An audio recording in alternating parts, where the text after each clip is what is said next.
आज जो आईपीओ खुल रहा है इसके बारे में आपकी राय जानना चाहूंगा। रेट गेन ट्रैवल टेक्नोलॉजीज, क्या करना है सर इस आईपीओ में? अप्लाई करना चाहिए दीप, और लॉन्ग टर्म के लिए अप्लाई करना चाहिए। हो सकता है आपके शॉर्ट टर्म में लिस्टिंग पे थोड़े बहुत पैसे बन जाए, मैं उससे इनकार नहीं करता, लेकिन मुझे जब किसी आईपीओ पर एडवाइस करना होता है तो मुझे न सिर्फ आईपीओ की क्वालिटी और मैनेजमेंट की क्वालिटी बल्कि मार्केट के एंगल से भी देखना होता है।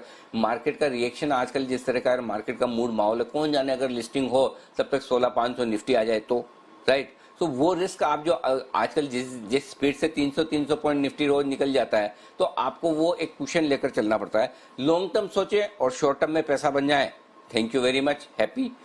लेकिन शॉर्ट टर्म सोचे और ना बने, लॉन्ग टर्म हो जाए तो उसमें तकलीफ ज्यादा होती है। तो आप लॉन्ग टर्म के लिए, मध्यम से लंबी अवधि के लिए पोजिशनल जिसे कह सकते हैं, मीडियम टर्म के लिए कह सकते हैं, मीडियम से लॉन्ग टर्म के लिए आमतौर पर मैं या तो लॉन्ग टर्म ही बोलता हूँ या लिस्टिंग है नहीं, लेकिन यहाँ पर इसलिए मैंने एक टर्म और यूज किए, मीडियम से लॉन्ग टर्म के लिए, मध्यम से लंबी अवधि के लिए इस आईपीओ में पैसा लगाना चाहिए। अगर लिस्टिंग पे बन जाए तो बहुत अच्छी बात है, नहीं तो अगर ये स्टॉक लिस्टिंग पे पैसा ना भी बना के दे और आपके पोर्टफोलियो में रहे तो कहीं कोई हर्ज नहीं। और उसकी कुछ बहुत बढ़िया वजह है दीप। पहली चीज तो कि ट्रेवल और हॉस्पिटैलिटी इंडस्ट्री में ये अपने आप में लीडर है, टेक्नोलॉजी देने वाला, बहुत ही बेहतरीन पोजीशन है ये कंपनी। सास सॉफ्टवेयर एज ए सर्विस का काम करती है, नए जमाने का बिजनेस है, और इस अपने बिजनेस में लीडर होना सबसे बड़ी बात है। आप जो भी काम करें उसमें अगर आप नंबर 1 हैं, आप लीडर हैं, आपने उसमें महारत हासिल की है, तो फिर उसमें आपकी वैल्यू होती है। और रेट गेन की वैल्यू इसी वजह से है कि ये न सिर्फ इंडिया में बल्कि ग्लोबली भी इस इंडस्ट्री में लीडर है।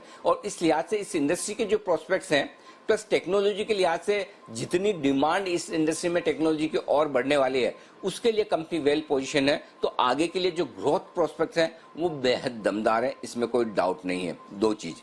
तीसरी चीज है, प्रमोटर्स बहुत ही मजबूत है, वेल क्वालिफाइड है, बिजनेस को अच्छे से समझते हैं, नए एंटरप्रेन्योर्स हैं, और आज के जमाने के नए प्रोमोटर्स जो वेल क्वालिफाइड और सबसे पहले बिजनेस में घुसे हों और उसके बाद मार्केट लीडरशिप हासिल करें, उन प्रमोटर्स को रिवॉर्ड करना मार्केट का भी काम है। हमें भी अच्छी कंपनियां चाहिए, हमें भी अच्छे प्रोमोटर चाहिए, ताकि बाजार में आपको निवेश के ज्यादा से ज्यादा मौके मिले, और रेट गेन उस पूरे क्राइटेरिया में फिट बैठती है। तो ये तीनों पॉजिटिव है, बहुत स्ट्रॉन्ग पॉजिटिव। और इस प्रोमोटर्स में, स्ट्रॉन्ग प्रोमोटर्स में दीप एक चीज और भी कहना चाहता हूं, ये एक और ऐसी कंपनी है जहां प्रमोटर्स और कंपनी पर किसी तरह का कोई मुकदमा नहीं है, कोई लिटिगेशन नहीं है। और इस तरह की कंपनियां मुझे पसंद आती है, क्योंकि कॉर्पोरेट गवर्नेंस बहुत महंगी चीज है, आसानी से किसी को मिलती नहीं है। और ऐसे में इस तरह की छोटी कंपनियां अगर कॉर्पोरेट गवर्नेंस के हाईएस्ट स्टैंडर्ड फॉलो करने की कोशिश करती है, नीट एंड क्लीन काम करती है, लीगल और लिटिगेशंस नहीं है, तो उनको एक प्रीमियम बाजार को जरूर देनी चाहिए। तो ये 3 अच्छी चीजें हैं जो इस कंपनी को लेकर है।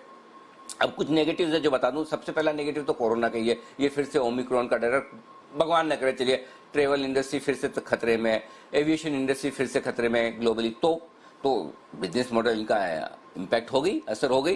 तो कोविड के साथ इनका ताल्लुक एकदम बिल्कुल यूं कहना चाहिए कि एकदम 1-on-1 कोरिलेशन, परफेक्ट कोरिलेशन है कि मतलब कोविड हुआ तो बिजनेस खराब होना ही होना है। तो वो एक रिस्क है जो लॉन्ग टर्म में नहीं है, शॉर्ट टर्म में है। दूसरा, मुनाफा कंसिस्टेंटली नहीं हो रहा। पिछले 2 साल में लॉस किया, उसके पहले प्रॉफिट किया था। हालांकि जो लॉस किया उसके पीछे कारण अलग है, कुछ एक्सेप्शनल चीजें भी है, लेकिन लॉस तो लॉस है। तो एक बार है ना, हम इस तरह की कंपनियों में, छोटी कंपनियों में एक ही रिस्क होती है, और वो ये होती है कि प्रॉफिटेबिलिटी का ठीक अंदाजा लगाना फ्यूचर के लिए मुश्किल काम है। क्योंकि अचानक से कोई एक साल कुछ अच्छे ऑर्डर्स की वजह से, कोई अच्छे एक्सटर्नल फैक्टर्स की वजह से बढ़िया हो जाए, और अचानक दूसरे साल कहीं कोई चीजें बदल गई, तो छोटी कंपनियों के लिए इस तरह के शॉक झटके, या 1-2 कस्टमर निकल गए, मैं इस कंपनी के केस में नहीं कह रहा कि निकले, लेकिन 1-2 कस्टमर निकल गए, या अचानक से ग्लोबल माहौल कुछ बदल गया, तो वो कंपनी अचानक से प्रॉफिट से नुकसान में हो जाती। तो कंसिस्टेंटली प्रॉफिट दिखाना बाकी है। प्रॉफिट आ जाएगा, आना चाहिए, होगा भी, ये सब नजर आता है। और अगर कोविड की रिकवरी हो गई तो प्रॉफिट ज्यादा तेजी से आएगा। 2 साल पहले तक प्रॉफिट में थी भी, और पिछले 2 साल में कुछ एडजस्टमेंट्स की वजह से प्रॉफिट से लॉस में भी आए, तो वो हल्का सा नेगेटिव है। 2 नेगेटिव है, छोटे नेगेटिव है, पॉजिटिव ठीक है। बस एक कोविड का अगर मामला फिर से नहीं आया तो ये कंपनी कमाल कर सकती है, तब आपको लिस्टिंग पर भी मुनाफा बना कर दे सकती है। तो मेरे ख्याल से मीडियम से लॉन्ग टर्म के लिए रेट गेन में अप्लाई करना चाहिए। बिल्कुल, तो मीडियम से लॉन्ग टर्म के लिए अप्लाई करिए रेट गेन ट्रैवल टेक्नोलॉजीज। ये आईपीओ आज से खुल रहा है। अनिल जी की है राय इस पर।